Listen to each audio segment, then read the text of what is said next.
Iran যুক্তরাষ্ট্রের যুদ্ধে যে শক্তিশালী দেশগুলো ইরানকে সাপোর্ট করবে এমন কিছু শক্তিশালী দেশ নিয়ে আলোচনা করব আজকের ভিডিওতে। Number 1, China. বিশ্বের শক্তিশালী দেশগুলোর মধ্যে চায়না 2 নম্বরে রয়েছে। চায়না সরাসরি ইরানকে সাপোর্ট করবে, কারণ চায়না এবং ইরানের সম্পর্ক খুবই বন্ধুত্বপূর্ণ।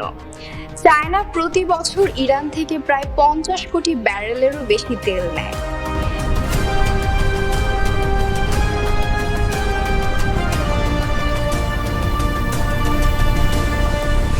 $2021 সালে চায়না ও ইরান একটি বড় চুক্তি করেছে। এই চুক্তি অনুযায়ী চায়না ইরানে প্রায় $400 বিলিয়ন বিনিয়োগ করবে। এছাড়াও যুক্তরাষ্ট্র ইরানের উপর অনেকগুলো নিষেধাজ্ঞা দিয়েছে, যেমন ইরান অন্য কোনো দেশে তেল এক্সপোর্ট করতে পারবে না।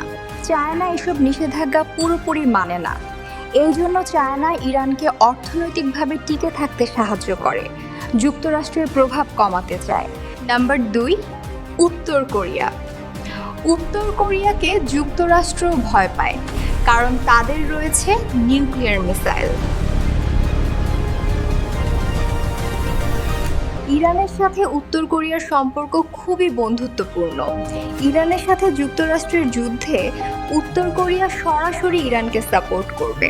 ইরান এবং উত্তর কোরিয়া একসাথে ক্ষেপণাস্ত্র প্রযুক্তি উন্নয়নে একে অপরকে সাহায্য করেছে বলে বিভিন্ন রিপোর্টে বলা হয়েছে।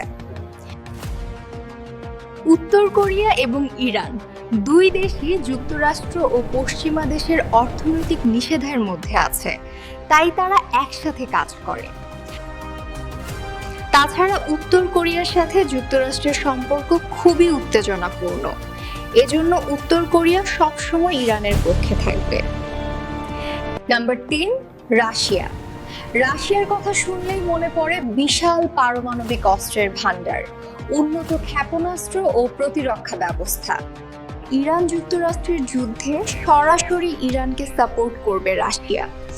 ইরান এবং রাশিয়া 2 দেশই যুক্তরাষ্ট্রের বিরুদ্ধে কাজ করে।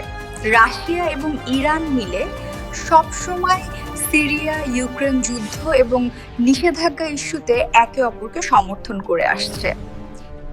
এছাড়াও ড্রোন, ক্ষেপণাস্ত্র এসব দিয়ে একে অপরকে সাহায্য করে। ইউক্রেন যুদ্ধে ইরানের ড্রোন রাশিয়া ব্যবহার করার অভিযোগ আছে। যুক্তরাষ্ট্রের নিষেধের কারণে 2 দেশই পশ্চিমা বাজার থেকে বিচ্ছিন্ন, তাই তেল, গ্যাস, অস্ত্র ও বাণিজ্যে একে অপরকে সাহায্য করে। উত্তর কোরিয়া, চায়না, রাশিয়া এই শক্তিশালী দেশগুলো যুক্তরাষ্ট্রের প্রভাব কমাতে চায়।